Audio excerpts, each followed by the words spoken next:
you have to say? Well, we find and rebuke that garbage. I don't live that way, and that stuff's not my life anymore, and I don't have any parts of that, so Yeah. it certainly has no power over me. Exactly. I praise God for that. We beat it. So we were talking to Bill Bean live here on the phone.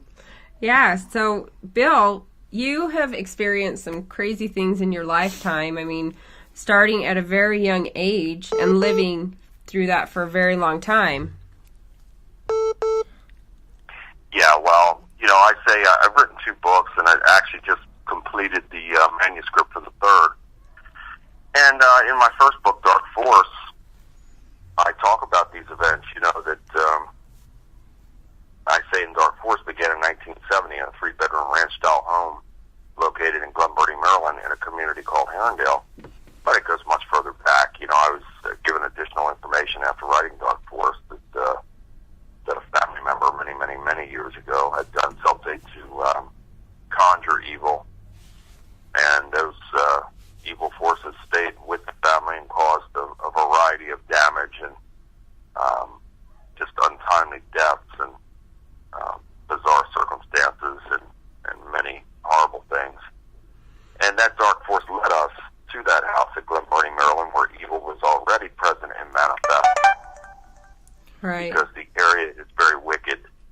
And so that's why it was so severe. It greatly contributed to the destruction of my family. My mom was the first to have an experience. And, my parents were good people. My dad was a master carpenter, had his own contracting business, very good, hardworking family man. My mom was a homemaker, great mother, great wife. By all accounts, they were happy. They were married in 56. My sister was born in 57, and I was born in 66. My sister does have some happy childhood recollections and memories with them before moving into the house, but things began to change, after moving into the house, and these supernatural events began to take place and intensify. Now, I found out that my mom, as a child, she and her siblings were having supernatural paranormal experiences in their childhood. What kind of experiences were they having, Bill? Manifestations and, hearing things and even physical attacks as well. So this was from childhood.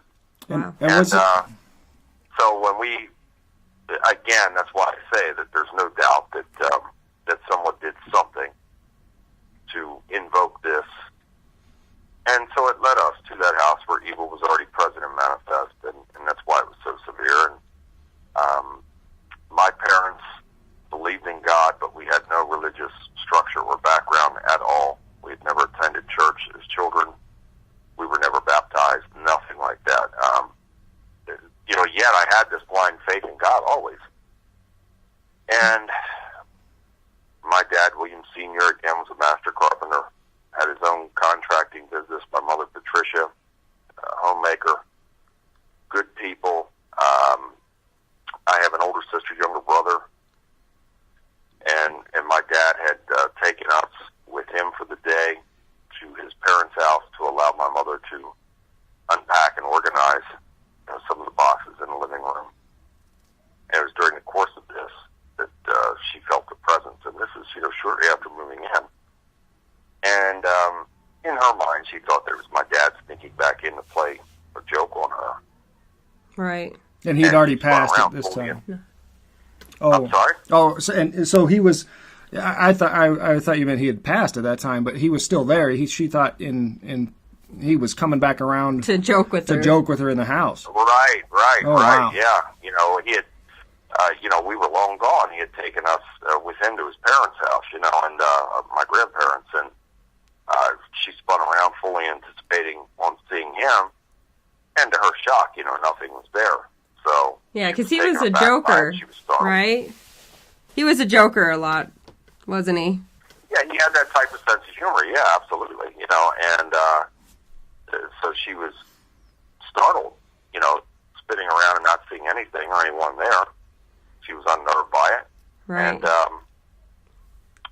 eventually able to go back to doing what she was doing, and it wasn't long after that that one of the bedroom doors slammed shut by itself, and that was enough to make her go outside and wait until we got back.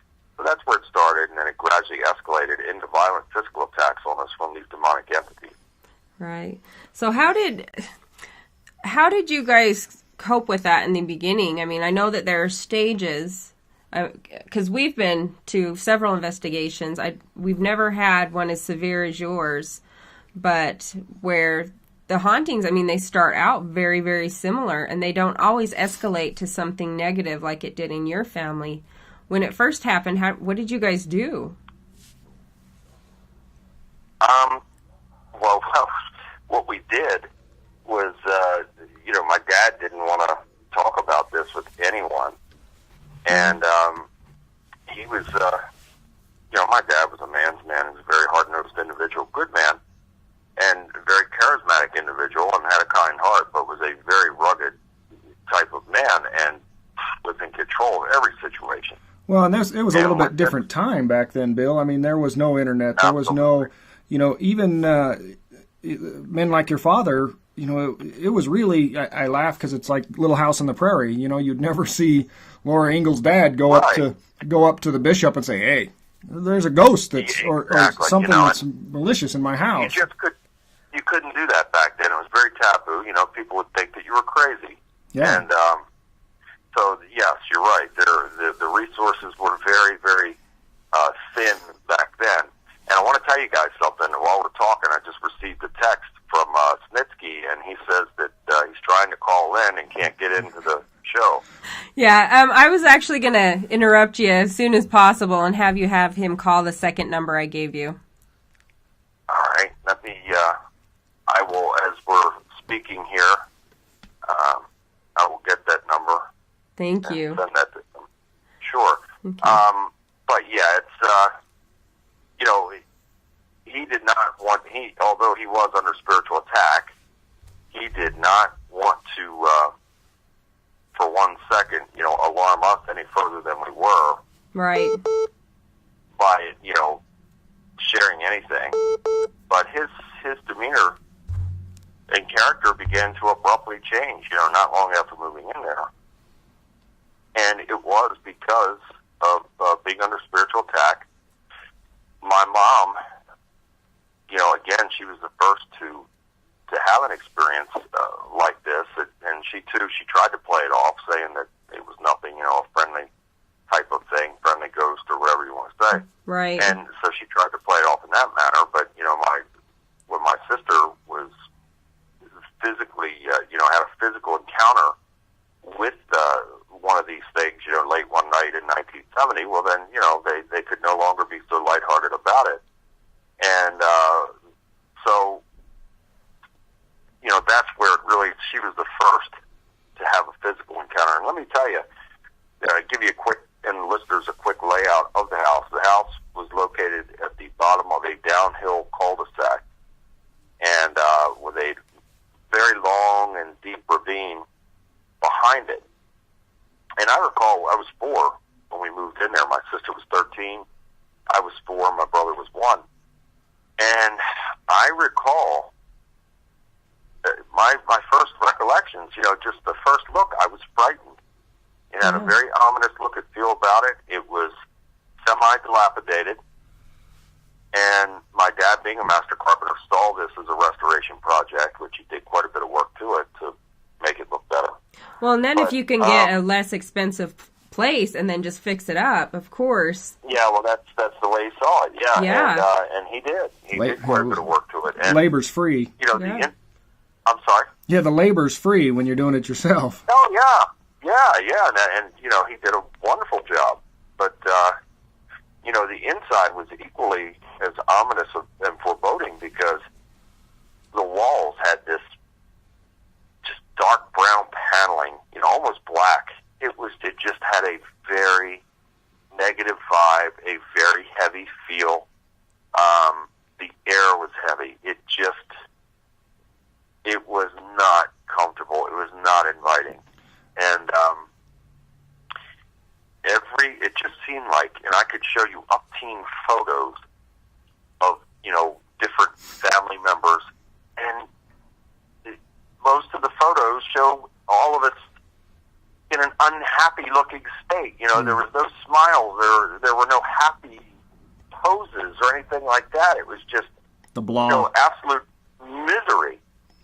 And so I know my parents had to sense this from the beginning. You know, if a 4-year-old is sensing this, my sister said she felt the same way. Again, she was 13. Hey, Bill. So I know they had to be sensing it.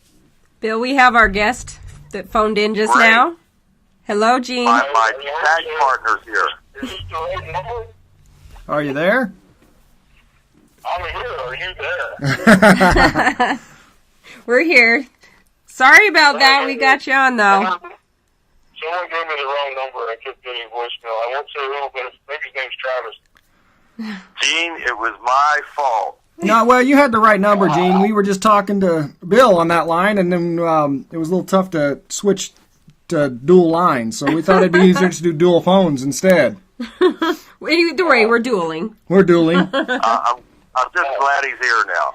So are we. And, yeah, he's awesome. He's a great guy. You know, he might be a scary-looking guy and a very intimidating guy, but he's a top-notch guy in real life. You know, I'm honored to have him to be a part of this. Absolutely. And, you know, I can't say enough about him. Well, that's great. Gene, can you go ahead and introduce yourself to our viewers? My name is Gene Snitsky, best known as Snitsky. Famous wrestler, just got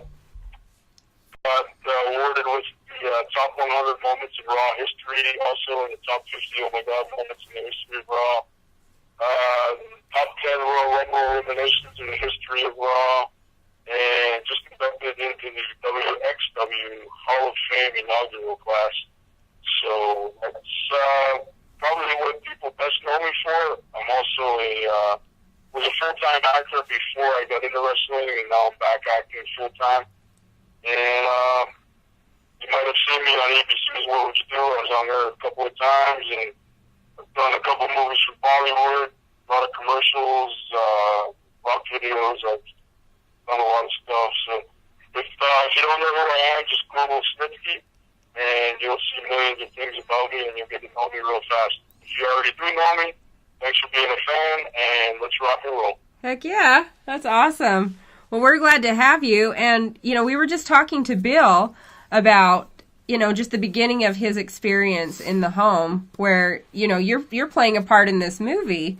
So how in the world did you get into this, you know, from going from pro wrestler to actor? I mean, and then even before that, football, and then now here you are as a dark entity. Dark entity. Well, you were a dark entity. You were a dark entity in wrestling, though, too.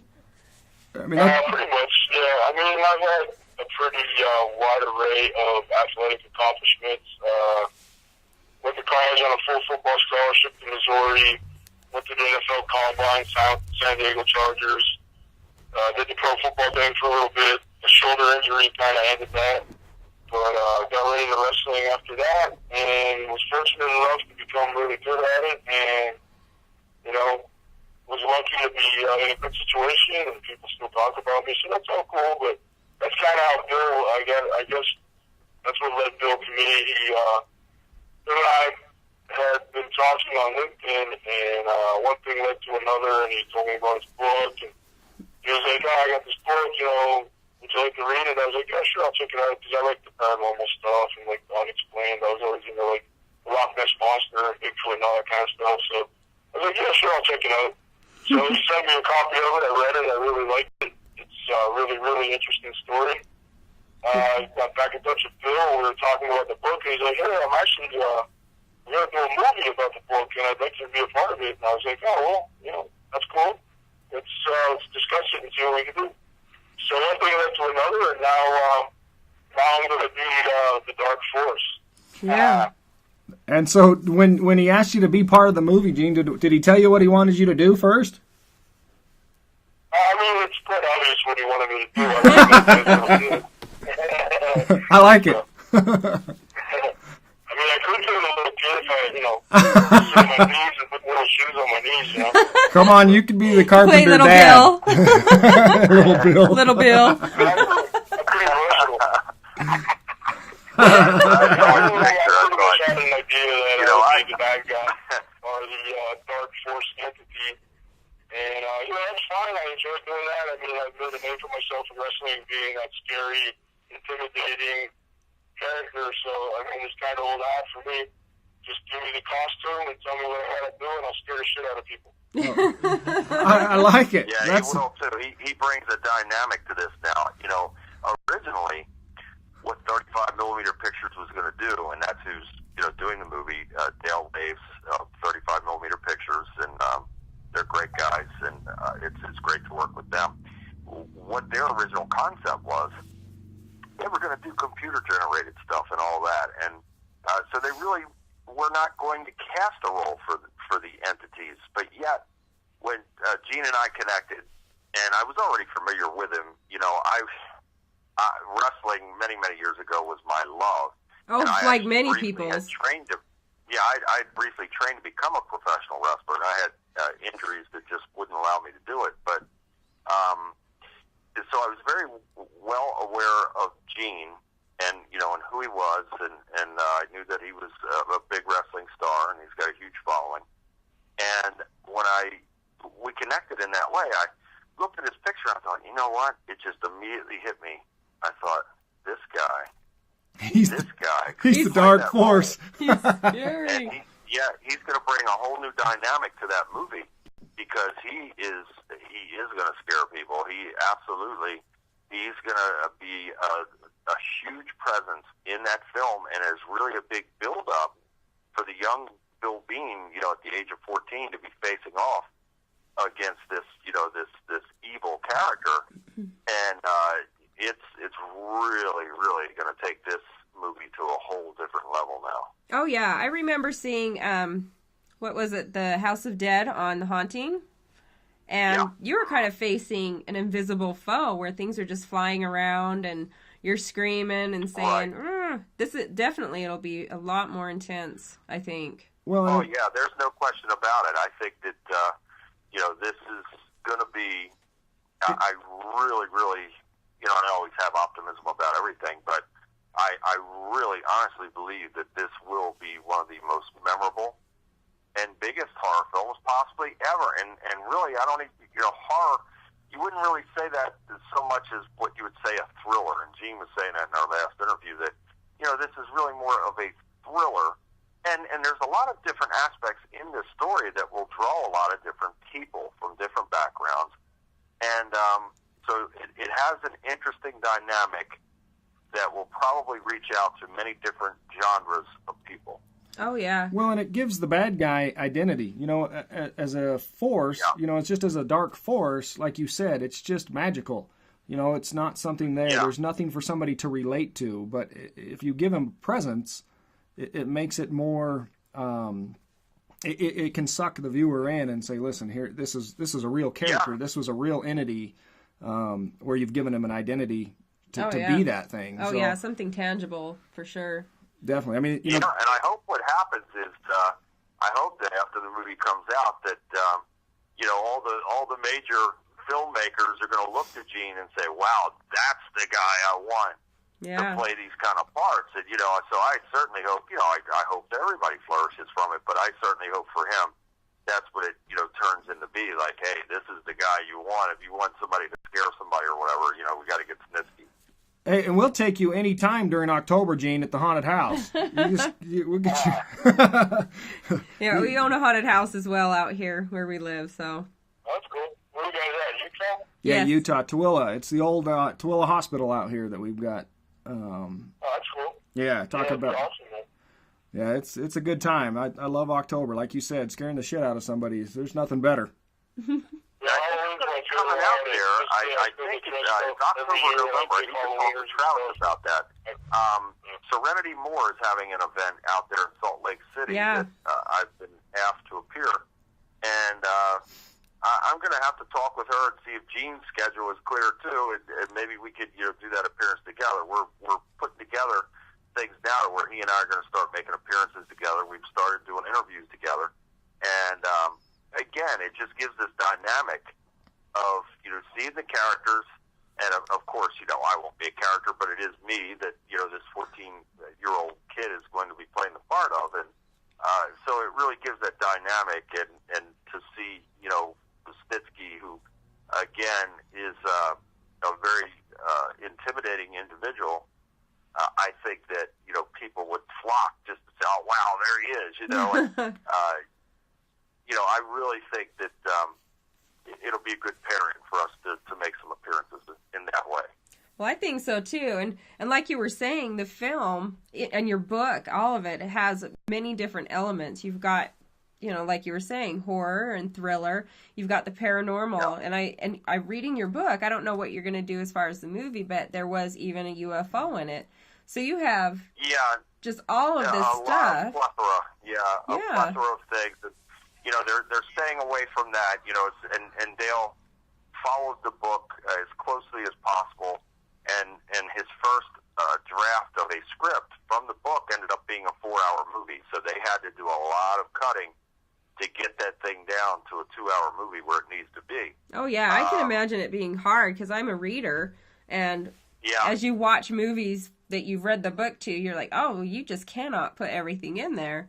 So it'll be really interesting to see how this comes out for sure. And our camera guy...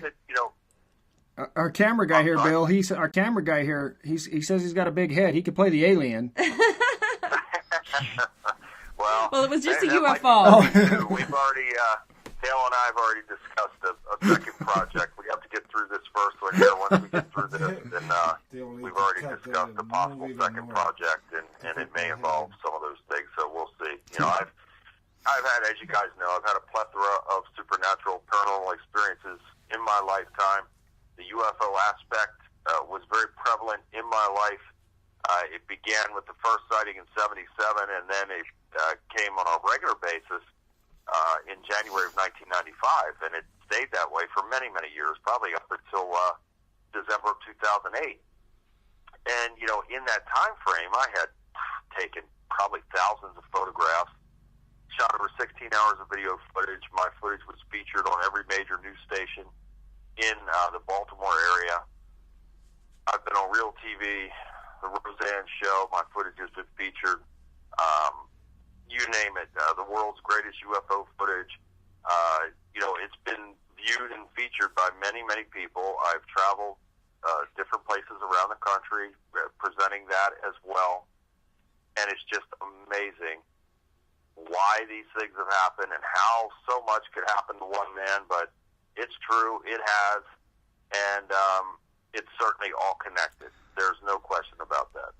Well, I was going to ask you that. I mean, I wasn't going to get there yet, but since we're here, what kind of connection do you think, I mean, in your theory, do, UFOs, aliens, paranormal, all that have as a connection? Why in the world? There's certainly a connection. Oh, yeah, I'm Tammy, sure there's. I have extensively studied the Bible, 66 books in the King James and the other 534 that were left out, as well as other Bibles that are older than the King James. King James 1611. There's the Stephen's Bible, the Codex Sinaiticus that predate that way before that. And I've studied ancient history as well.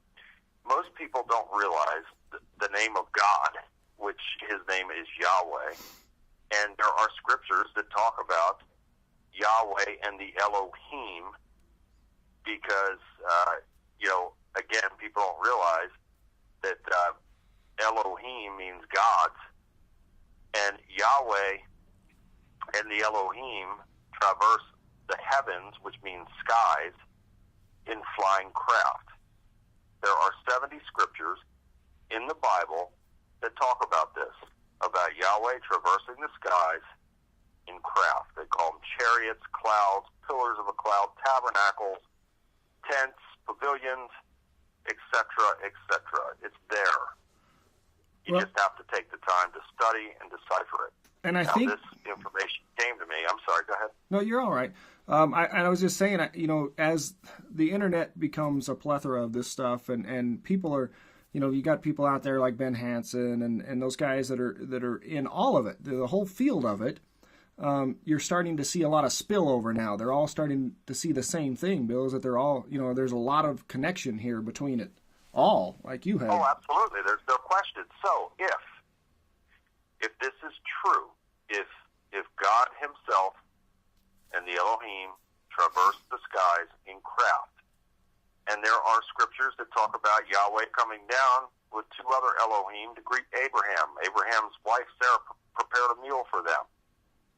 There are other scriptures that talk about God coming down and walking with Enoch and other great men of the Bible. It's there. If these things are true, then when Satan and a third of the angels were cast out of heaven, it is highly likely that they were cast out in those craft. So they came down here in those craft. And it's also possible that if and when Yahweh caused that flood over the earth, they departed from the earth in those craft and went to Mars. And that's why we have monuments and the face on Mars and the pyramids and all that stuff on Mars. So, without getting too far off the track here, I certainly believe that these things are possible. I believe that God and his angels, the Elohim, operate these crafts as well as Satan and his minions. And I also believe that it is quite, without really knowing the answer, and no one really knows the answer, that God created life elsewhere out there in the vastness of the universe. It would be very narrow-minded to think that we are the only life in the universe. Why would we be the only life when God made the universe so gigantic? Right. Our greatest mind can only see a tenth of the universe as it is now. Right. So, again, there are so many things out there that we haven't a clue. So, in my mind, I absolutely believe that God and the Elohim operate craft. I believe that Satan and his minions operate craft. I believe that there are other life forms out there that Yahweh made that operate craft. And I also believe that some of our governments on the earth manufactured and operate these craft. That's interesting. I really have never thought of it. I've just seen things from my experience and from stories from networking with teams and other people all over the world that there comes a haunting, then there is UFO interaction, or vice versa. There is a UFO, and then all of a sudden they start having paranormal experiences. Well, so it was something. It's a very spiritual thing. Yeah, it was very, very interesting to me making all these connections over the years. So, Gene, I'm gonna ask Gene real quick. What do you think about these UFOs and aliens? Is that something that you have been interested in as well? In all honesty, obviously, like Bill said, if we think we're the only life form in the universe, we're very simple-minded. But as far as UFOs going and all that, I think it would be cool if one landed in my yard and abducted me. That'd be kind of cool. Yeah, that would be go out and you photograph it. You say that until you get that anal probe. As long as they bring me back and drop me off at my house, it would be super cool. But, everybody sees things in the night. Everybody sees flying objects, and a lot of it's unexplained. And let's be realistic. Our government hides a lot from us. I'm sure they've captured one or found one or something, because with all the sightings and all the stuff you see in here, there's got to be something out there. It's the same as like I made the analogy on the other program we did the other night.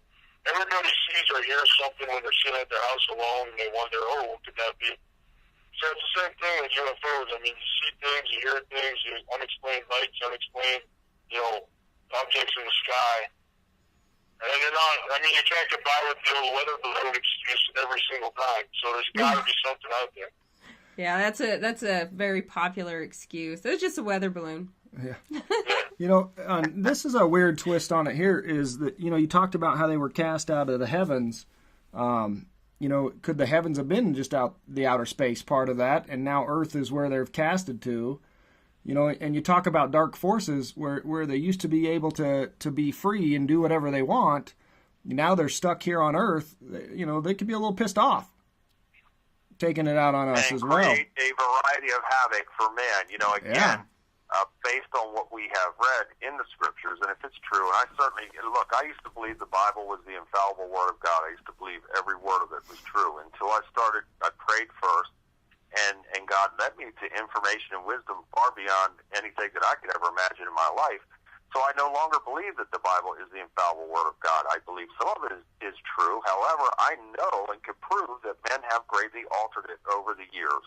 And so that said, I do believe that some of these things are true. And again, we see scripture after scripture talking about, craft in the sky way back then. I mean, why would these people, there's no way that they could make something up like that. If this is ancient text and writing, there was nothing to be seen in the sky. How in the world would they, come up with something like that? So we know, again, if this truly was ancient writing and ancient text, that there's no way that they could fabricate something like that unless they really saw it. So Ezekiel's wheel is another example, of a craft coming down and taking Ezekiel. And Enoch was taken away.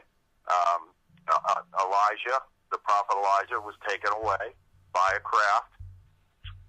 So we see this, this pattern over and over and over again.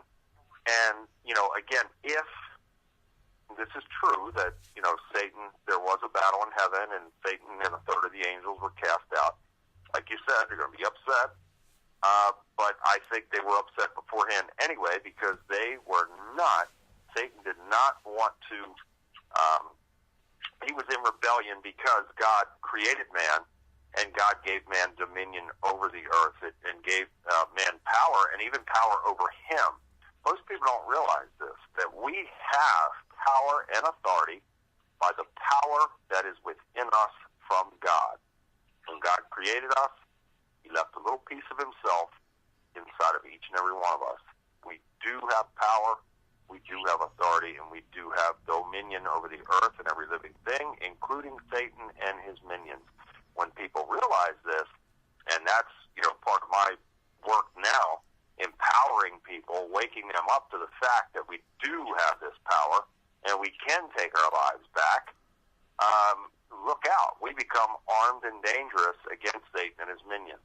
So Satan knows that he can't overpower us. He tricks us out of our power. And they, as demonic forces, gain in power off of our fears and all of our negative emotions.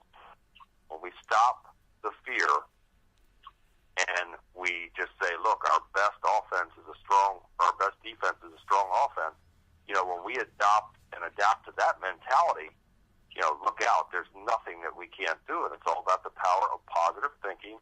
It's all about having faith, because when you're in total faith, you do not have fear. So, Bill, when did you start getting real heavy into that belief that, and empowerment? What year was that? I mean, did it really start coming in strong? It was quite a transformation, and I'll tell you why. Again, we touched on this earlier, that I didn't have any religious upbringing. My parents, they believed in God, but we did not have that structure. And so I always had this blind faith in God, and never really knew why. But it wasn't until the age of 13, 1979, that I had a discussion with my Uncle Cliff in Florida, my dad's older brother, and very good man, very devout Christian. And, he started explaining these things, that we could take power and authority over this garbage, in the name of Jesus. And things that I'd never heard before. And for the first time, I felt like I had hope, and I was empowered. And little did I know, the very day that I would come back home, I would engage in actual spiritual warfare against these demonic entities that had just picked my mother up and hurled her through the air. An unseen force picked her up off of her feet and hurled her through the air. And she landed into a makeup table, and she was cut open and scratched and bruised. And also, during that period of time, we had a Catholic priest involved. Now, my family and I are not Catholic, but my step-grandfather was, and he went to his church and priest, and they sent a priest out, and I'm very grateful to them for doing that. However, the activity grew even more violent and more intense with the priest involvement, and it had gotten to the point where he was bringing mason jars full of holy water to the house. After seeing my mom attacked in this way, and after so many years of torment and abuse, you're talking from 1970 to 1979 at that point. That's unfathomable to think that someone could go that long and under that kind of stress and strain and abuse and I just snapped. And I grabbed the Bible and a jar of that holy water, and I began to call these things out in the name of Jesus Christ. And it was like a scene from a horror film. You know, the house began to shake. Things were falling off the walls. Now, they weren't flying around like the depiction in the A Haunting episode, but things were falling off the walls, and it was chaotic. I was 13. There were 5 adults there with me. They were terrified. I should have been terrified, and I was angry. Yeah. And I just continued on demanding. Now, my mistake was, you know, I was demanding these things to show themselves. I should have been binding them and casting them out, and I didn't do that. Well, you were 13, Bill. It was your first time, you know. Everybody's going to make a mistake. And at one point, several feet in front of me in the living room, 4 beings actually manifested in greenish, yellowish beams of light. And we clearly saw them for several seconds. And one was an entity that we called the Undertaker.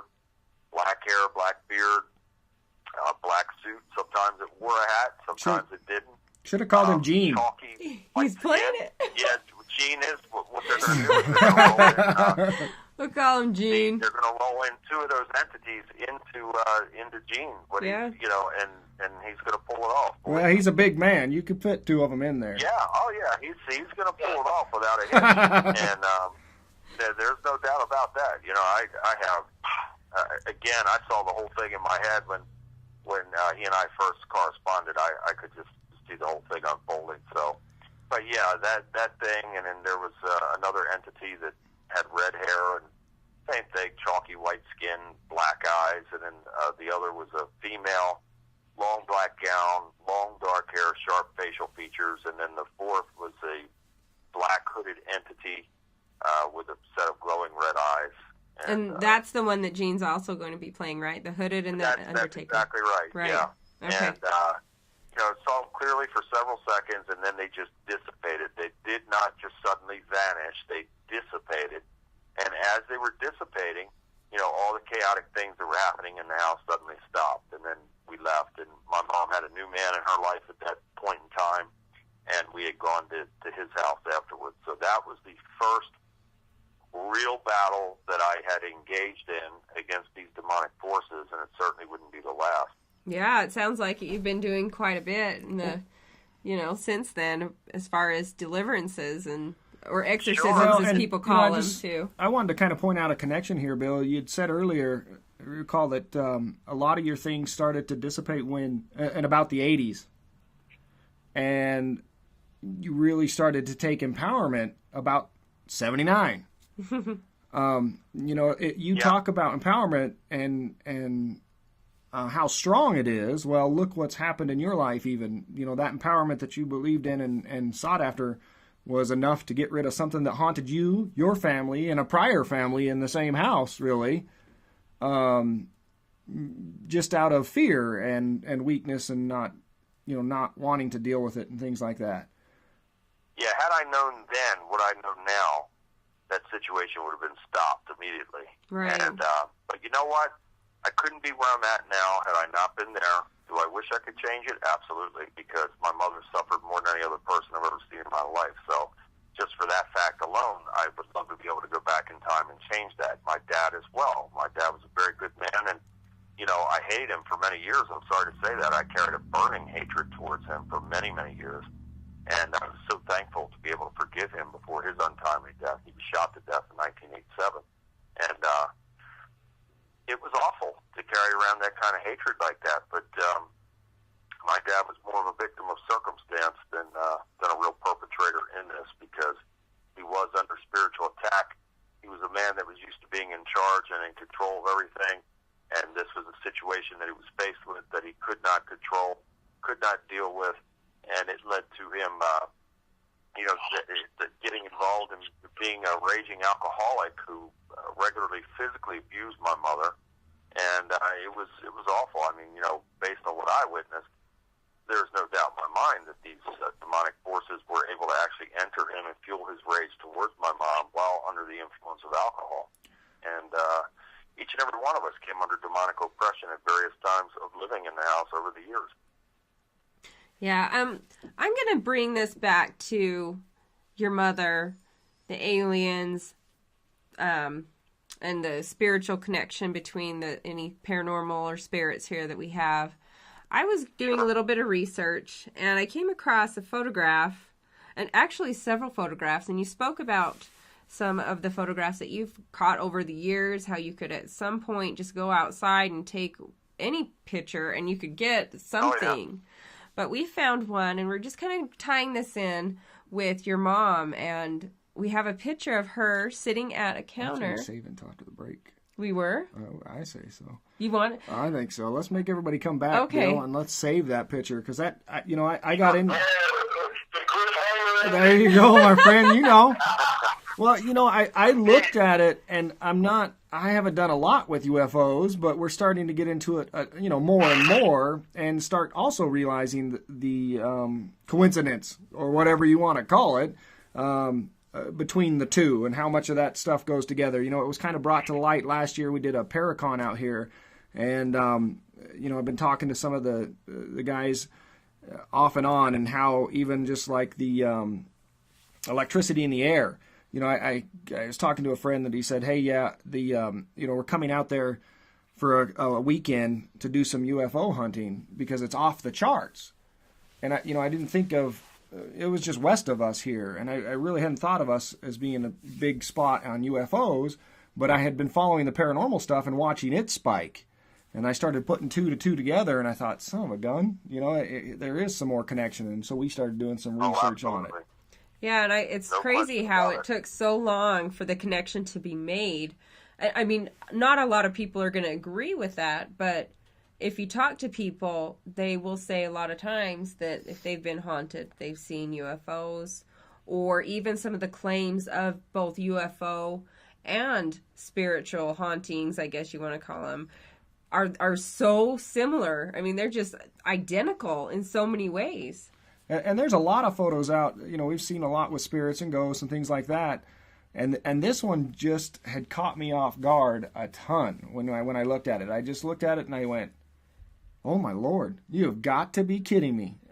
Yeah, because it's not a small thing. I mean, looking in the picture, we'll bring it up after the break, everybody. Don't worry, but we're just you got to stick around to see this, because I was just blown away. But that head is huge, Bill. I mean, how in the world? Oh, I'm looking at our cameraman again. How in the world did that even? How do they walk around? How do those aliens even walk around undetected? Because they're, as far as that photograph, it's massive. Yeah. What website are you guys looking at? I want to pull it up. I'm on my laptop while we're talking. Yeah, Gene, I'm sorry, I never sent you those photos, and I should have, and I didn't even think about it. I'm going to send you the link right now, and these you'll see these photographs, and they're right. I mean, I have some very startling photographs of these. We only have the one. Here's another thing: is that as we talked about, Bill, you talked about how. During, it was about the 80s, things started to taper off with you because of the empowerment and things like that.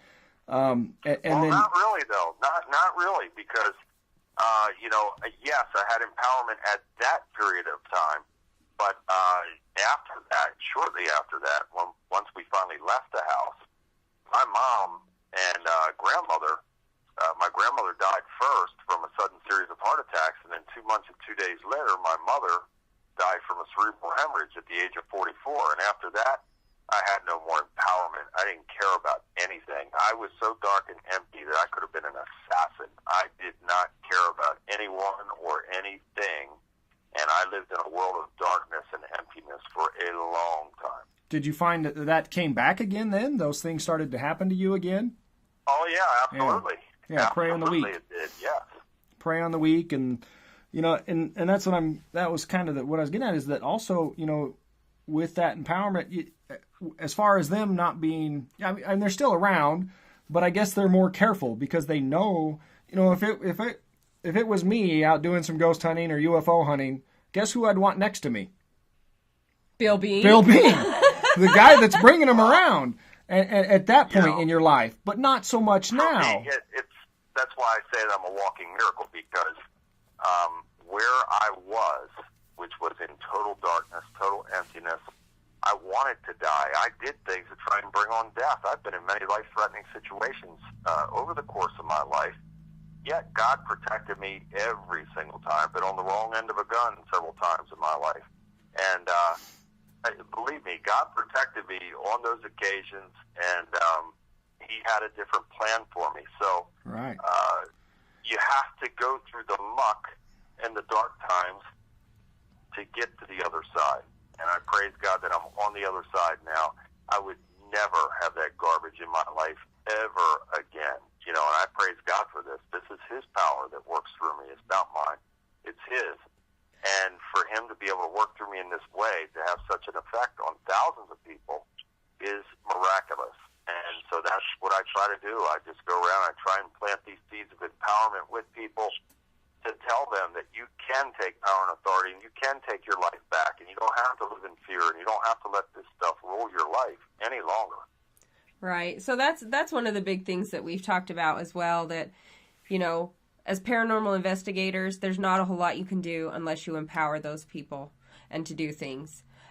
Real quick, Bill, let's talk about the name of your book. We got about 5 minutes, and then we're going to head to break, and then we'll come back and I thought we were already on the break. I was, I didn't know if we were on the break or we're still on the radio or what, because I know you wanted to touch on the photograph after the break. Yeah, so after the break, we're going to do that. But go ahead and tell us about your book. You have one book already out, a second one already out, and you've just recently finished a third, exactly. right? The first one is called Dark Force, and that is, Dark Force covers the events that took place from 1970 to 1980 in the house at Glen Burnie, Maryland, in a community called Herondale. That is where these, horrific events took place that greatly contributed to the destruction of my family. And then the second book is called Delivered. Delivered, again, picks up where Dark Force left off with, what I was just talking about with, these horrible things happening with all of the, tragic deaths that occurred, and my emptiness and bitterness and loneliness. I could talk to people, outwardly, you would think, oh, he's okay, he's a good guy or whatever. But on the inside, no one could ever get close to me because I wouldn't let anyone get close to me. No one ever knew what I was thinking because I wouldn't let anybody to get close enough to me to know anything like that. I just couldn't. I had real problems with close relationships for many, many years. I just could not get close to anyone because I just could never bear to go through that kind of pain again, with all those losses. And my grandmother and mother, they were the two closest people to me, and I, as a child, I would pray. It was almost like I had a premonition that they were going to go before me, because I would pray at night asking God to please take me first, because I wouldn't be able to bear it if I lost them first. And, sure enough, they were gone first, and it was unbearable. And, again, I praise God for bringing me out of all of that stuff and for where I'm at now. But well, He was really putting you through the ringer to get you built up for this, though, it sounds like. Exactly. And it was a process, and it took many, many years. And guess what? Things don't change in one's life until we're ready to make the change. I could talk all day long and talk and tell you this and tell you that. You need to do this, you need to do that. If you are not receptive to what I'm saying and you're really not going to make a change, well, then those words are empty. They mean nothing, because you're not going to do anything to make a change to put those things into effect. And it took me many years to figure that out, because I was a very bitter individual, a very rebellious individual. I was an outlaw. I could have been the real bad guy in wrestling, where Snitsky, he looks the part, but he's really a good man. Big teddy bear. I was a bad man, a real bad man. And, I could have very easily played that part, because that's how I was back then. And, I was an outlaw type of individual. And just doing things wrong was my way of doing things right. And it was like I took glee in that, joy in doing wrong, because I didn't care. And so I had to change my mindset. And it was a total change in mindset to allow God to come in and to work in my life and to help guide me out of these things. And that's where the real change began to take place.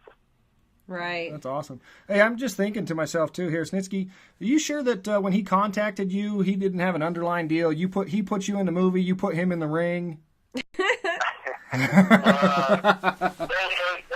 to Bill, but I wouldn't want to see him get hurt. Right, exactly. Exactly. Okay. So did you get the link, Gene?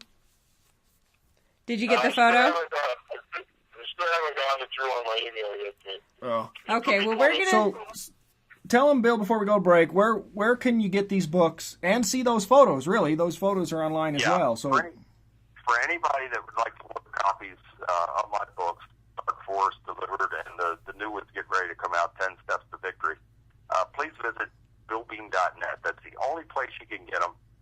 Unfortunately, I've had problems with people bootlegging my books, and I had to pull them off of Amazon and eBay and other places. So the only place that you can get authentic copies is www.billbean.net. Okay. And the photos are on there as well. There's a photo gallery on there, and I'm sending you the link as we speak here, so you can see some of these photos. Okay, so we're going to go ahead and go to break. Gene, look at some of those photos. We'll come back, and we'll see what you guys think of them. Awesome. All right. So we'll be back, Bill. All right?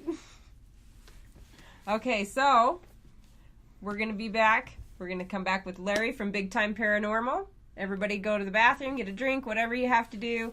You don't want to miss Larry. And don't forget, you're going to get a chance to win 2 tickets to the Asylum 49 Ghost Hunt coming up afterwards as well. We're going to tell you how to do that. And check out that unbelievable photo that this man's got. It just amazes me how with that kind of... it's 35 millimeter, it's not like a digital and you can Photoshop it in on your computer. Yeah, with that, all that growing up, all that chaos, not being able to look at one of those photos today and just go, ugh. Yeah, just shudder. So stay tuned. We can't wait. And remember, we're not alone.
All right, we are back. We were going to head to Larry, but Gene is going to have to go pretty soon, so we want to make sure that we keep him on as long as possible, and then we'll get to Larry after that. For sure, yeah. We got a few things that the Dark Force can say. So that's Mr. Dark Force. I like it. Did you get those pictures, Gene? What's that? Did you get those pictures? Yeah, I'm good. Let's go. Let's rock and roll with those. I got them. Yep. Perfect. All right. So we're going to set up this picture that we have. We have only one, and this is just one that we picked that was really fascinating. It's where Bill's mom is sitting. Was it a counter? A bar? Bill? Yeah, it was a bar that my dad had put in the house. And she has a mirror behind her and a mirror to the side of her, right? Yes. Mm-hmm. And if you look behind her... He's actually got the face shadowed out. If you pay attention right behind her, you can see the... What do you call them, Bill? Are they still grays to you? Or just irritants? I don't know what to call it other than, they are some sort of life form and obviously an evil life form. And, so therefore it would have to fall in the Dark demonic Force realm. And it's very prevalent. The base is gigantic there. Yeah, I mean, if you look behind her, is it up, Iggy? Okay, so you look behind her, the head is as big as this woman's body. That's what I was talking about. This is just huge. Big brains. Yeah. Big brains, big eyes, whatever. And it's right there in the mirror. You have to kind of look because it's not just jumping out at you. But, yeah, I mean, it's there. What's your now? I want to get Gene's take on this because this is the first time you've seen that, and you're going to work with this man here real soon. I'm not scared. You're not scared? He's the scarer. That's right. He's a real bad guy too. He's not scared of anything. Take him on one of those deliverances you do there. See how he does. Maybe she was just on such a good phone call that the Dark Force wanted to get involved in eavesdrop. There you go. Now, this is something that Bill had pointed out on the break, which I didn't see until then. But, we talked about how there's, you've seen multiple entities throughout your life. Not just one. There's not just one thing trying to get to you. There is multiple things trying to get to you. And this photo, there was one hiding in that one we didn't see either. Yeah. Yep. And, there are many photos like that, and it's just amazing. There's photographs taken that I don't have posted that, photographs taken of the house where you see, again, a face like that looking out the window. There was a photograph taken in 1990, a family photograph. My wife was in the photo and other family members. And there is this, again, looks to be a 7-foot-tall type of being with a gigantic face and, the big eyes and everything that's right there in the photo, right in between, right in the middle of the photo. Yeah, so, Gene, what were you saying? The link that Bill sent me has a really cool picture, which I'm assuming it's him and his sister, with, a big, tall, dark force off to the right. 8 feet tall, just standing there. It's pretty cool, too. Yeah, so again, Bill, where can you see these pictures? Because I know that we don't have them all. I wish we could have gotten them all, for sure. Feel free. Yeah, feel free to take whatever you want and put on your site. You can see those photos at BillBean.net. BillBean.net. You got to check this out because they're we just picked one. And this one happened to have a little surprise in it for us. I mean, not only do you have the big gray-headed alien guy behind her, right off her left hip, was it, Bill? It would have been her right hip. Her right hip, yeah. Her right. Look at the little face that's right there as well. I mean, like we said, this looks to be like a little 3-foot-tall thing there. This gentleman's not only been taunted by one, but multiple. Somebody really wanted to take you down. Yeah, your family, too. Like Gene said, that photo in 1968, you see that gigantic figure right there. And it's amazing because, now thinking about that, you see that thing in the photo that looks to be almost 7 feet tall. Well, here's Gene. He's almost 7 feet tall. He's 6'7". He's not far away from 7 feet tall. And so here you have him, this very imposing individual that, is going to play that part. And again, you see it right there. I mean, it's just plain as it's day. going to be very, very disturbing. Yeah, where were you, Gene, in the 70s? Where were you hanging out, Gene? That's all we. I was down in Baltimore, where I live. All right, we're So just nowhere checking. near. We're just making sure. The one with the city, you gotta see the one with his sister. That's even better, I think. You can physically see the outline of the force, the dark force guy with the robe and stuff. It's the fourth row down. If you go to BillBean.net, it's the fourth row down. He's there with his sister sitting, and then you can see the dark force entity off to the right. It's pretty creepy. Yeah, and you've photographed the hooded figure several times, haven't you, Bill? Yeah, there was one taken, and it's on that site as well. It was taken in the year 2000. My wife and I had gotten up one morning, and we saw this. Did you get the photo up? It was like this residue on the door, and I went out and took a photo, and sure enough, that hooded thing, was right there. It's just absolutely amazing. That was the year 2000. We had lived at that residence for 17 years. And so it shows you that those things were still going on even in that time frame. That's awesome. That's not awesome, but man, it's just crazy that how much has come to light now. It's mind-boggling. Yeah. It's mind-boggling that, and it's miraculous too, because again, when someone's under that kind of attack for such a long period of time, God has to be involved. And I felt very protected, even though these things were going on. I always felt like there was a battle over me, that God did have angels that were warring against these demonic forces over me. And I know that sounds crazy, but it is true.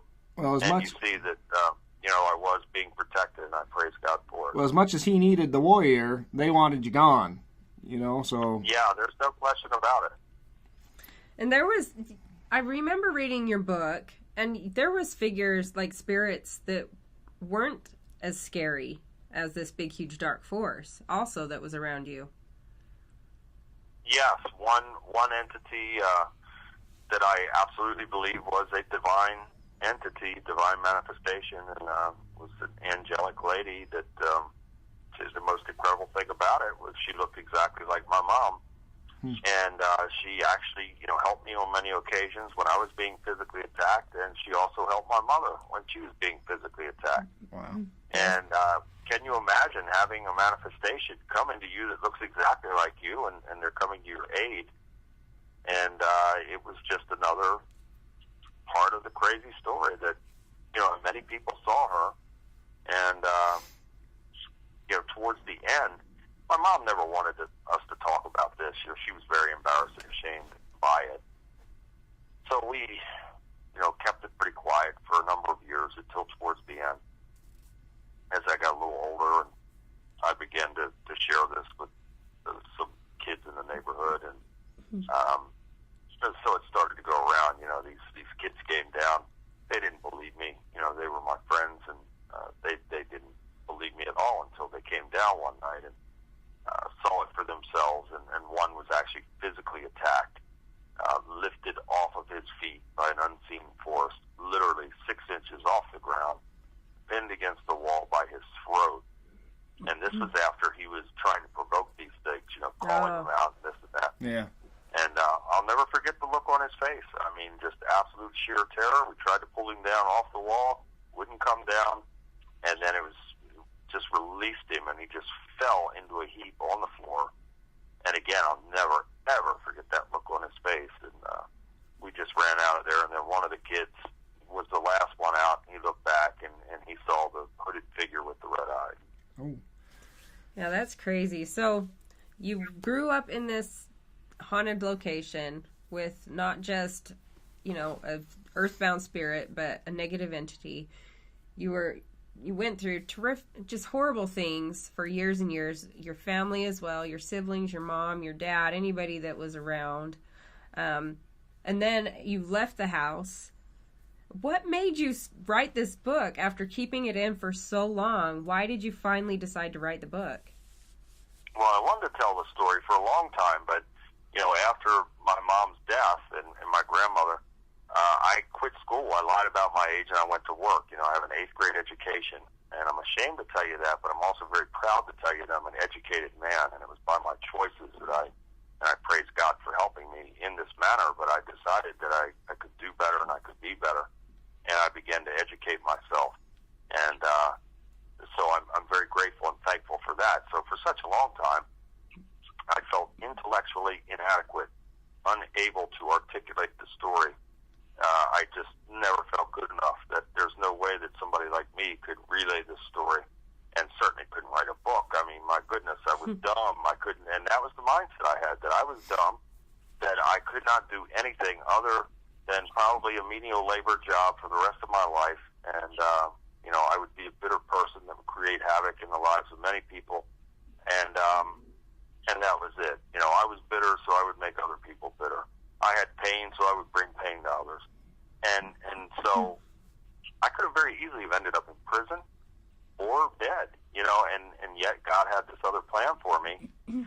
And so I made the decision that I was better than that, and I could be better, and I could do better, and I could educate myself, and that's exactly what happened. So when I began to educate myself, then I started to, have confidence that I would be able to relay the story, and that's exactly what happened. And when I first sat down to try and type Dark Force, I couldn't do it, and I wanted to just take the whole thing and throw it in the trash, and I was very close to doing that. And I prayed about it. I said, to God, if you really want me to do this, then I need your help. And sure enough, it wasn't long after that. It was like a switch had turned on, and I was able to sit down, and the story began to flow, and I was able to, to get it down. And I got to tell you, it was not easy at all. It was very difficult. It was very painful to have to relive those events again.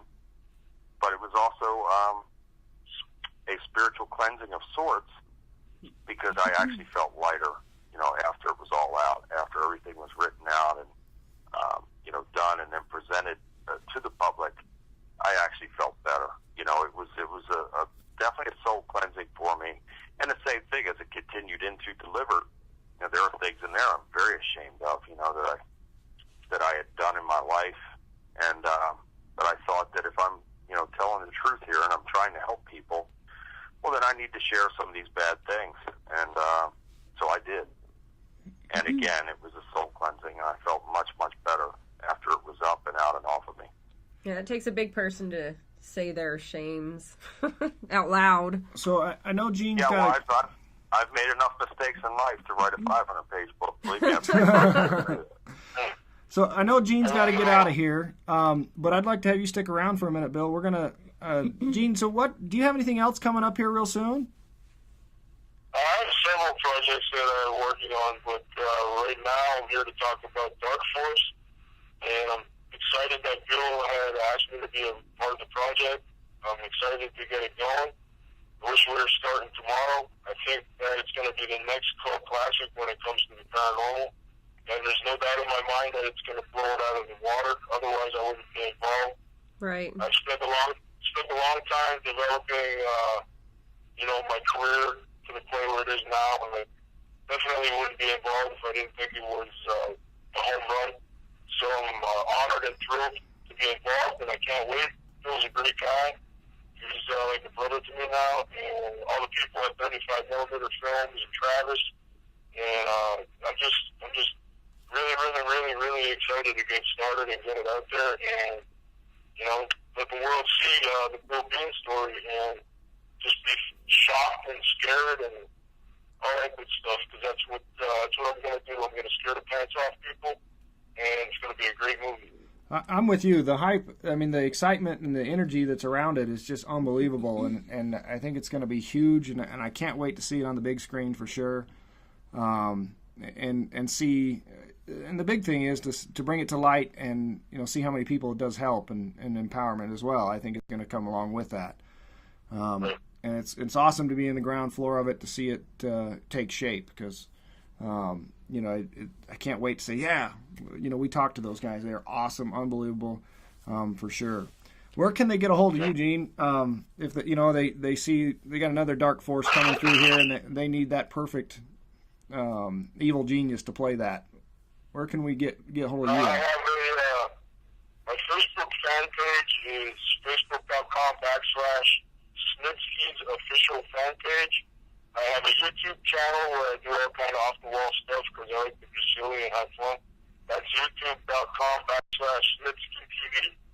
And then I have my Twitter account is @BigGene, WDF, which I've already followed both of you guys, so I expect to follow back right away. Let's go, chop chop. Done it already. So that's pretty much it. You guys can check me out there. And I love corresponding with my fans, so hit me up, and I'll be sure to get back to you. And enjoy the ride, because I sure am. Well, gosh, hopefully if you come down with Bill, maybe we can show you some of our paranormal stuff, Gene. Oh, that'd be awesome. We would love to have you. We have a haunted place that's really good. Appreciate that. I like Utah. Awesome. Well, it was good talking to Gene, and we'll talk again here in the future, especially as things get rolling. We're really going to try and cover this film as it goes and gets up to the big screen, from just starting the production to all the way up and seeing it. So you'll be a big part of that, and we're excited to be there too. So that's awesome. I'll talk to you guys on Twitter. Keep in touch on Twitter, and we'll definitely get back on the show and talk some more. Awesome. All right. Thank you, sir. Bill, stick around with us. We're going to get to Larry real quick. Okay, Bill. See you, Bill. Have a good night, buddy. All right, bro. I'll talk with you later. I'll give you a call after the show. Thanks for coming on, Gene. Thanks again. All right, guys. Bye-bye. Night. All right, so now let's get to Larry from Big Time Paranormal. Everybody is excited to see what he has to say. He's always got the lowdown on the paranormal around the world. So God, paranormal, astrology, books, you name it, this guy knows it. So let's see what Larry has to say now.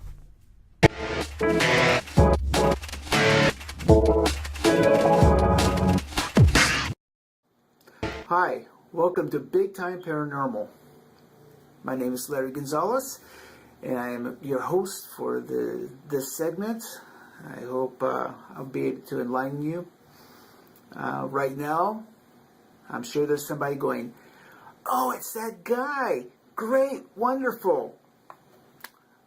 I can go to the bathroom or make a sandwich and not miss anything important."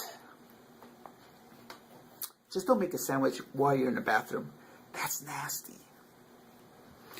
Well, let's get on with some of the news. Some of it's pretty interesting as far as space. We have a lot of space news. And we have a few other stories to go with it, but we'll start off with this one. Scientists have discovered a baby planet actually being born. And they call it baby planet, but when it finally gets developed, it will be the size of Jupiter. But in the meantime, they're really excited about this because it's not very often you get to see a planet being born. They call it a protoplanet, and it's around the star HD 100546. So if you gave me the coordinates, I wouldn't know where to look in the sky, but I'm sure some of you might know the sky better than I do. Another thing is Mercury. They have finally mapped the entire surface, mile by mile, square inch by square inch. So they are very excited that one has also been mapped out. Now, as far as the next story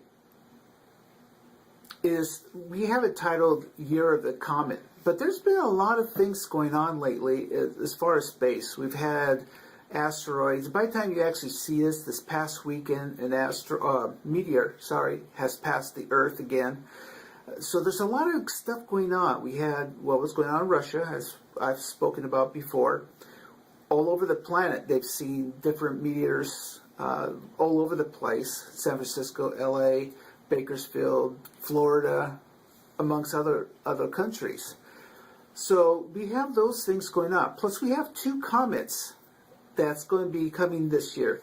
One is about due right now. They've been seen in Australia, and now it's coming up into our part of the planet where we're going to be able to see it at nighttime. The other one is going to be in November. So there's a lot of things going on. Usually it's very boring, space, but not this year. There's a lot of things to actually watch in the skies. So we have, like I said, Pan-STARRS. That's the one that's going to be coming. Now, Comet Ison, which is the one in November, this one's really big because they're talking about that it's going to get very close to the sun. And as it gets close to the sun, it's going to actually be very bright. They say it'll be as bright as a full moon.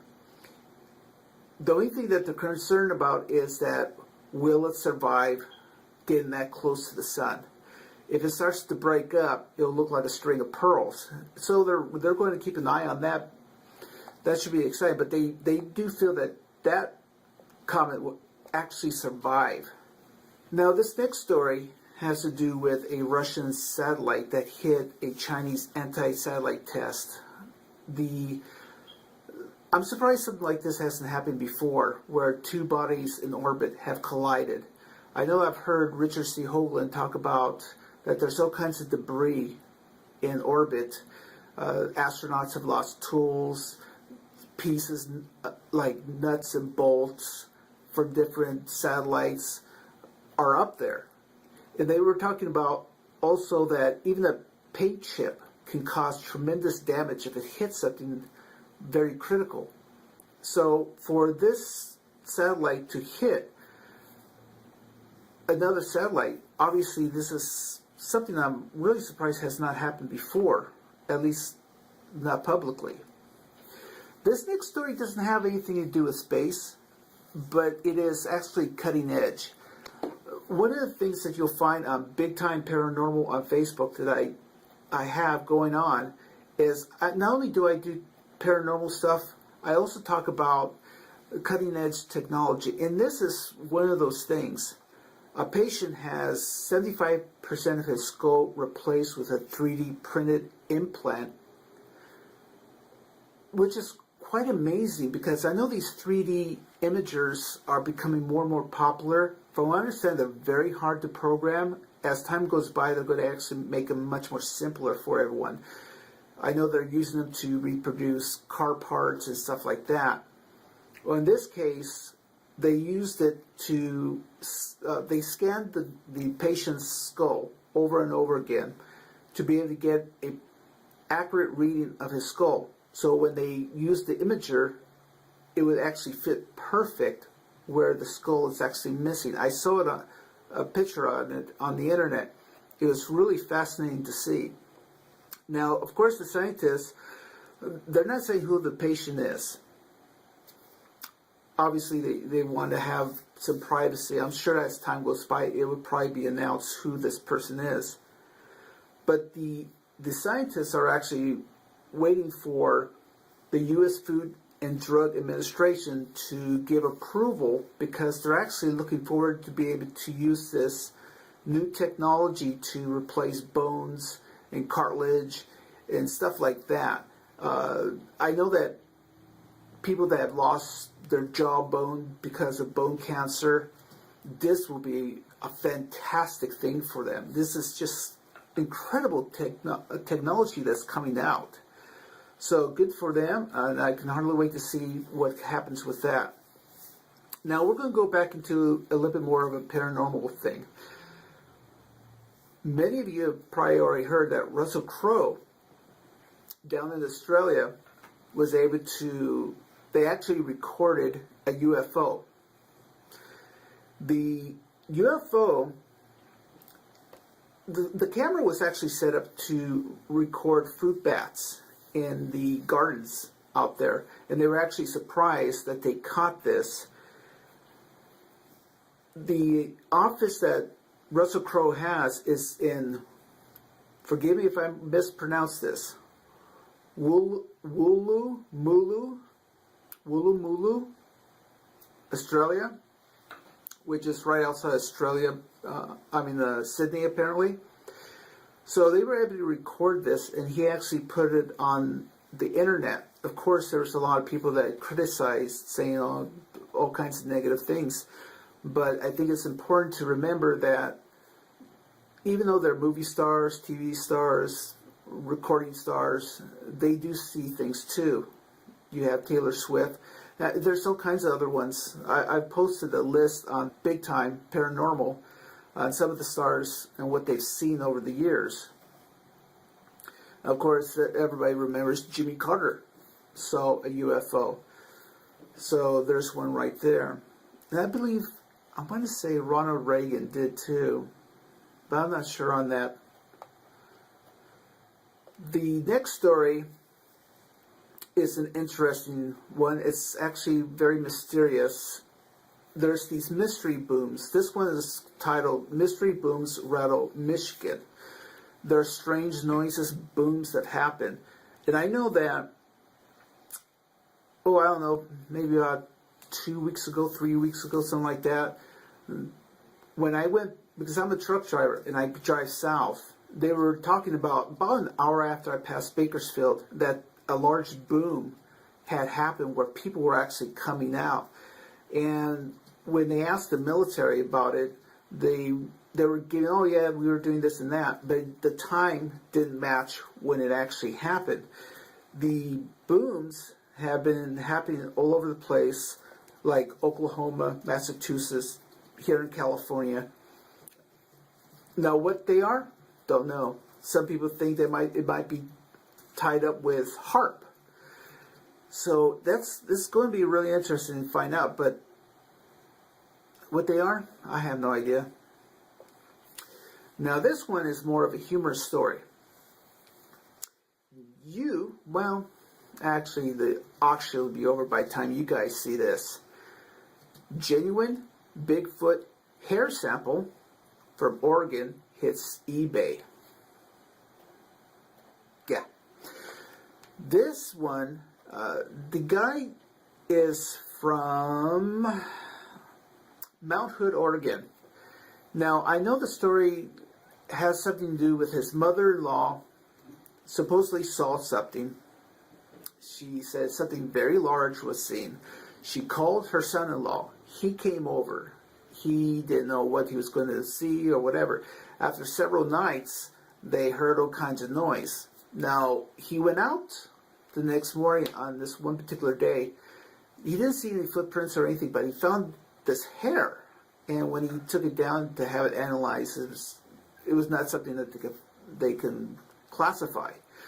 So now he's selling on eBay. Apparently, it's not the only sample. Apparently, he has 98 other samples to sell. So, keep an eye on eBay. You might find something that you might be able to tie up and put around your neck or make earrings. Or in my case, I'm just saying.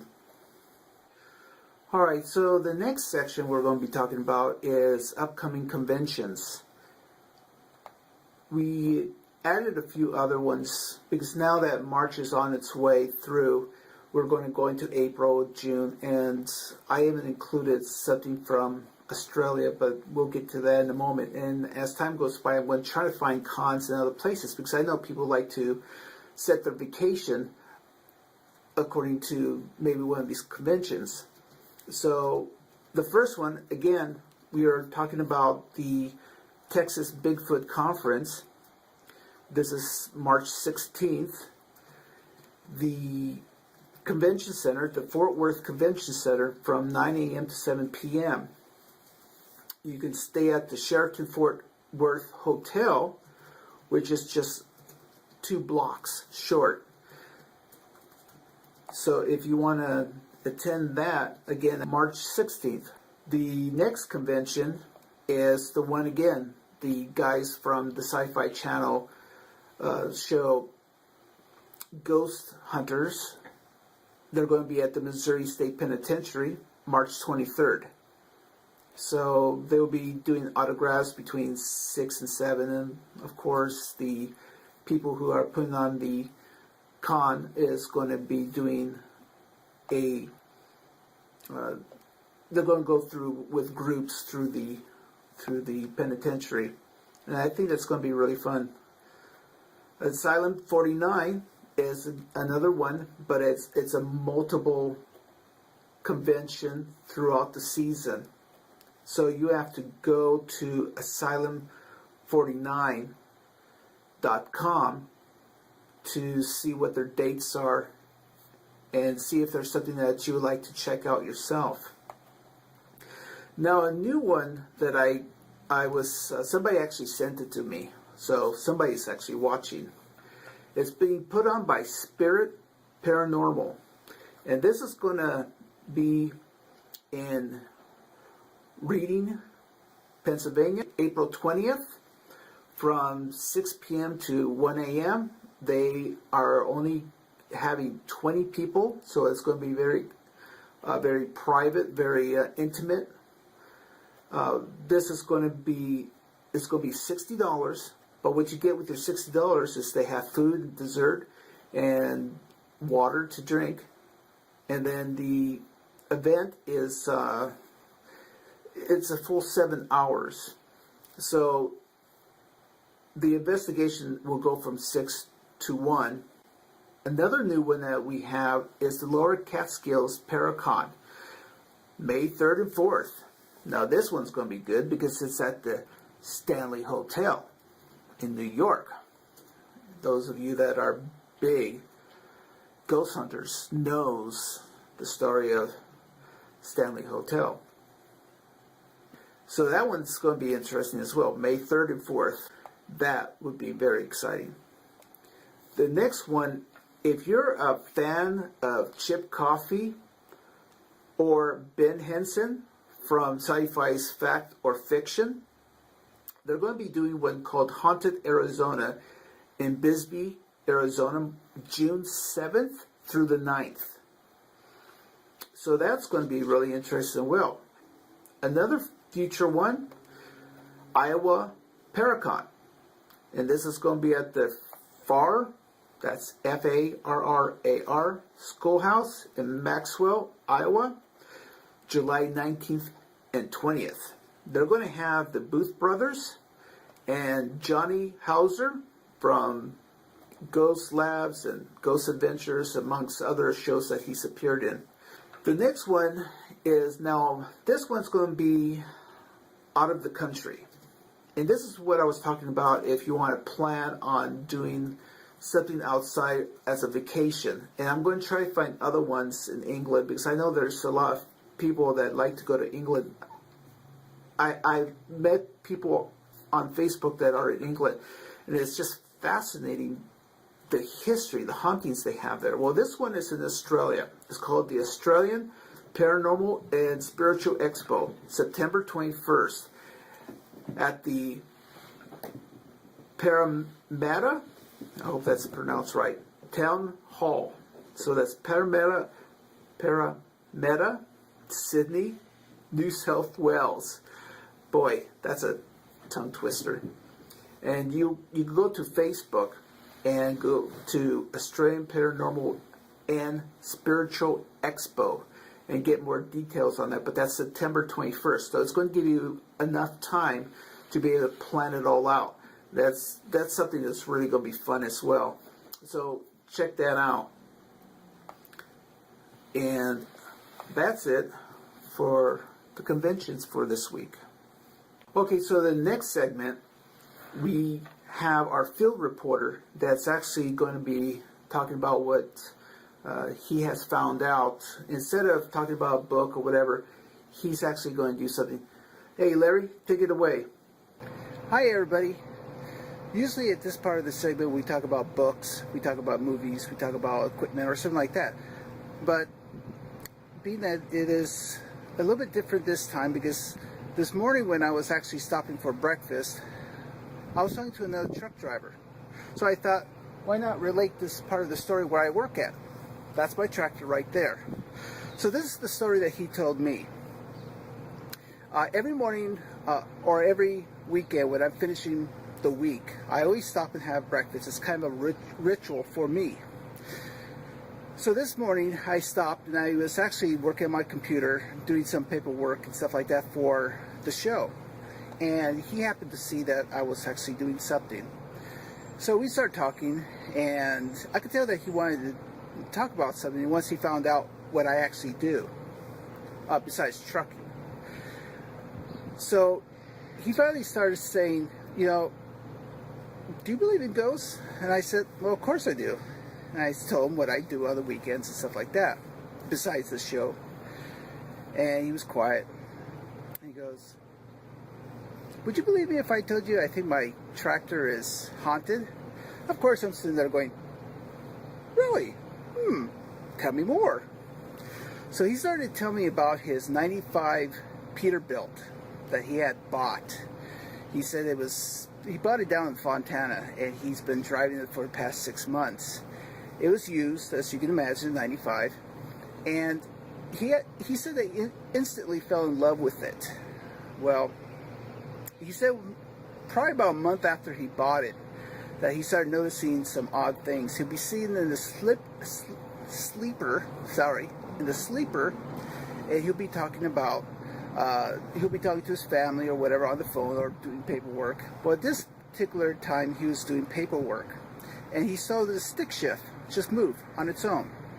Well, the tractor was shut off. It shouldn't have done that. As you can imagine, it just shouldn't have happened. So he thought that was odd. Another time he was asleep, and the radio came on, and it was playing country music. Well, he's not really into country music. He likes bolero and mariachi. You know, he's Hispanic. That's the kind of music he liked. But he thought maybe there was something wrong with the radio. Well, then as time went by, another time he was again sleeping in the sleeper when he felt like somebody got into the bed with him, and he instantly woke up, but there was no one there. So naturally, after a while, he took the truck back to where he bought it from, and he asked them, you know, what's going on with this tractor? He said, I've experienced this, I've experienced that, blah, blah, blah, blah, blah. Who was the owner before? And they were quiet, and they finally said, well, the guy that owned it before actually had a massive heart attack in the tractor. He actually died in the tractor. Well, that kind of scared him, as you can imagine.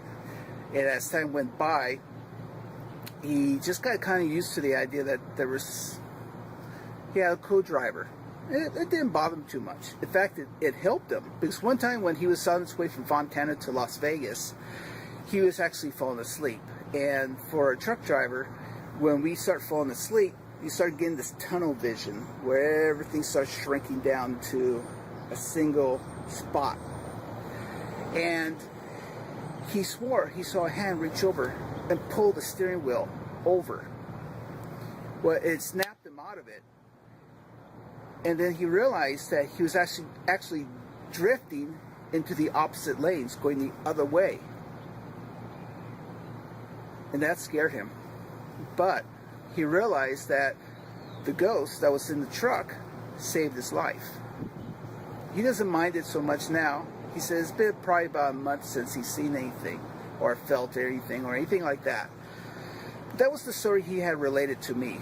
Now, this is not uncommon for truck drivers. Truck drivers tend to have stories like that. I've had my own stories, not in a tractor, driving where something was in it, but I have seen things on the road. And one day we'll talk about that. But for right now, I thought I would relate that story to you guys. Anyway, we'll talk to you later.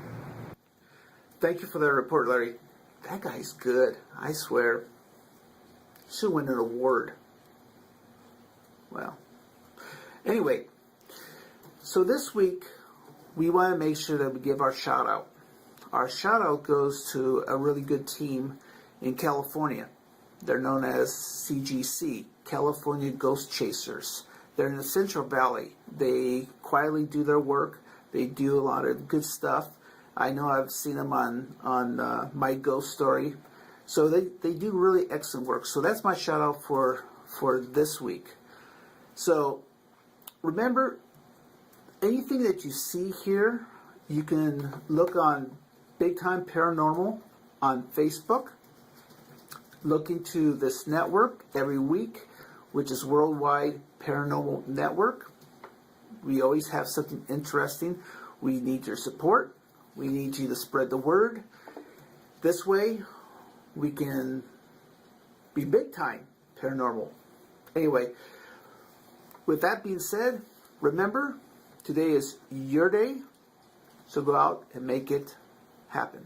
See you later.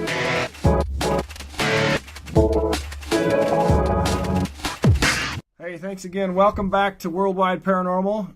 That was I'm Kim, Larry. and that's Cammie. I'm Cammie. That was Larry. Larry, I can't believe you told me about the Bigfoot auction late like that, my friend. I've been looking for hair for years, and I missed it. All over the map he is. I love that stuff coming from him. I really appreciate you. And remember, as always, if you can't wait every Tuesday to get your paranormal news, you need to be checking him out on Facebook at bigtimeparanormal.com for your daily updates. This guy spends countless hours. He's like Bill. These guys never sleep. Countless hours checking out the paranormal. He's bringing it to you, and Bill's defending it. So getting rid of it, I should say. He's delivering. God. So Bill being our guest tonight, this has been one of the most awesome shows ever. I mean, I love going down this route. We were talking on the break and during the Larry segment there about the story has the makings of the best movie, and that's why, the best movie out there that could be the new horror show that comes out, and that's why I'm so excited to see it. And I'm a huge horror buff, and to be a true story just adds that intensity to it. Absolutely. And I can't wait to see it hit the big screen. I get goosebumps thinking about it, and it'll be one that we're watching and waiting for. Yeah, and that's not just what Well, Bill's thank about you guys. either. I really appreciate it, and I appreciate you having me on, and I appreciate your support in it. And I look forward to coming back to giving you some updates as we go along. Oh, we can't wait. But Bill, we do have a few questions that was Sure. in our chat room, if you don't mind answering. So Jen Not at all. says, Jen wants to know when your first experience was. How old were you when you had your first experience? I was 5, and I was attacked, so that was the first experience, the first attack at the age of 5, and that continued for many years. I'm telling you, Bill, they were just out to take you out, my friend. They did not want you getting to where you are today. At 5 years old, Absolutely correct. everybody else wakes up and sees the little ghost in the corner. They're talking to their imaginary friend that's been called. Not you, my friend. You get taken out by a evil or dark force, as you would say, right away. I mean, they are out to get you. Yeah, the enemy was trying to stop what God wouldn't allow him to stop, and here we are now. Here we things are. are unfolding now and helping many people. I'm glad that you're the warrior that you are, but I hope we don't ever have to use you coming up soon. Well, you know what I'm saying? Absolutely. I would help you anytime. And that's my mentality. I live by 2 things.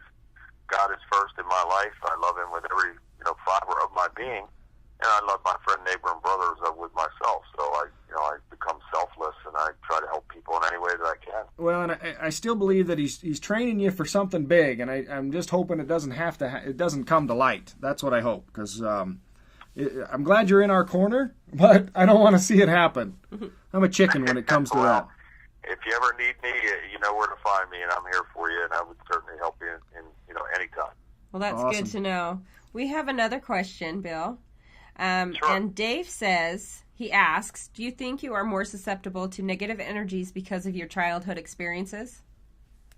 Not anymore. Yeah, there for a period of time, but now, God's awesome power flows through me, and I can't quite explain it in words, but I truly am a warrior for God, and it's nothing that I'm doing. It's His power. I give Him all the praise and glory, and it's so much power, so much of God's power that travels through me that it actually repels these things. They can't stand to be near me because God's power is so strong within me, so they flee. It repels them. Okay, so if we do have somebody in our chat that it looks like her son has been being tormented by something and it doesn't seem to leave him alone. And she asks, does it ever stop? And what advice do you have for her?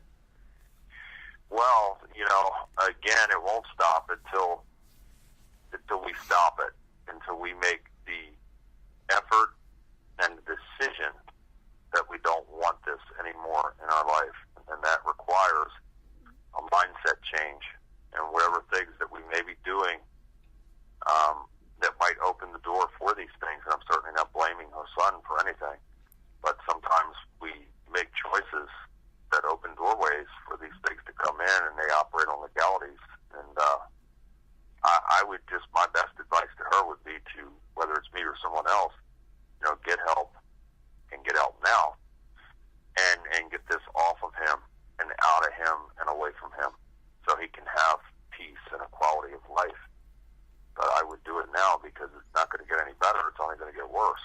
Well, and he could be the next Bill Bean, the next generation. Like I said, if it doesn't, whatever you're trained for doesn't come to light, he's going to keep going and training these warriors as he goes. And that's you know, exactly right. You know, and might. That's what this, what my third book is about. You know, 10 Steps to Victory. That's what it's about.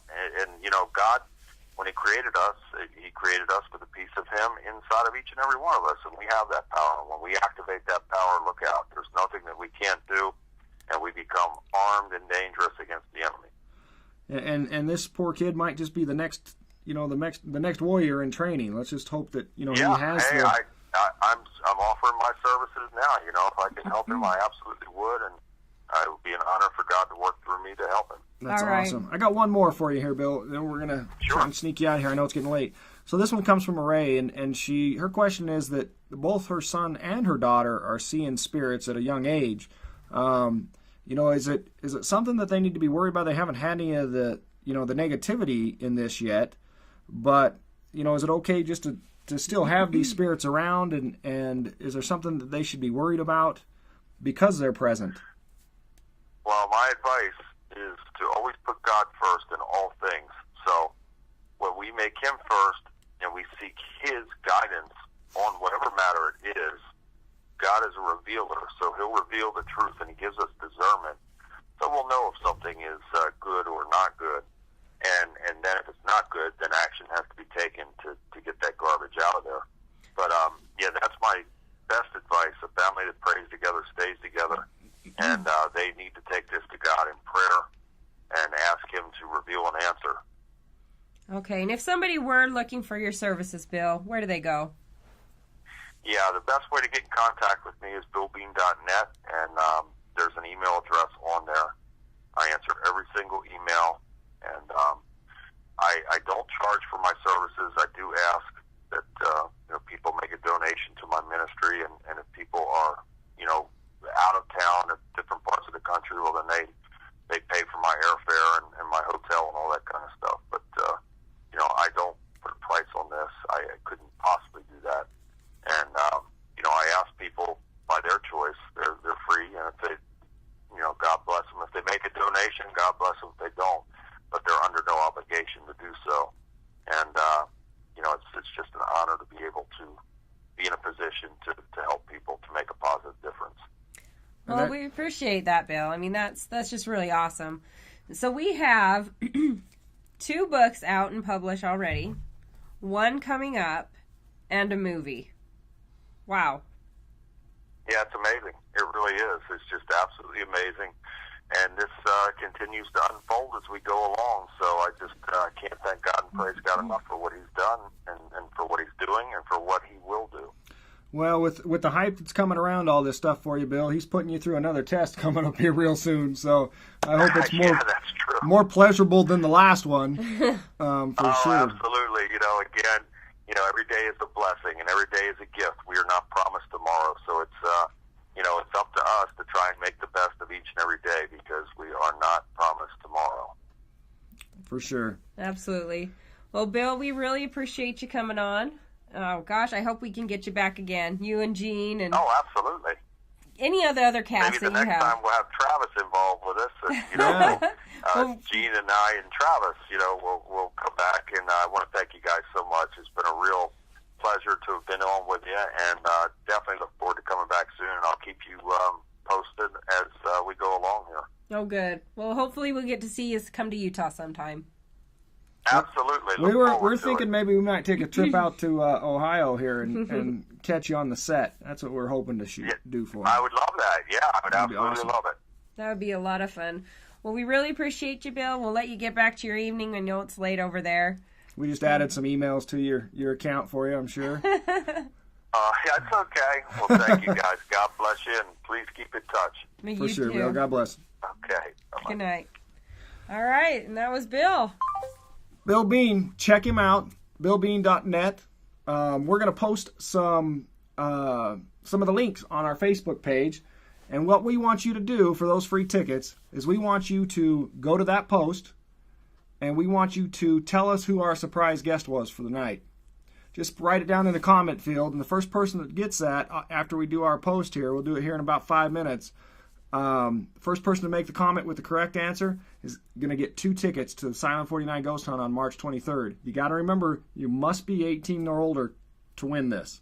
Got to. And you got to be able to be free on March 23rd. That's key. Very key. All right, guys. So next week, what do we got going on next week? We have got a paranormal team that is coming in. They're going to teach us some of their techniques, show us some of their techniques, talk about it. He just recently started teaching a class on it as well at the university. Yeah. So we'll let you know more about them. They do have a psychic. They're going to show us some stuff. We're going to take them through some well-known haunted locations, and we'll see what they've got. But in the meantime, I guess that's it. That's it for tonight. And remember, as always, we're not alone. Have a good night.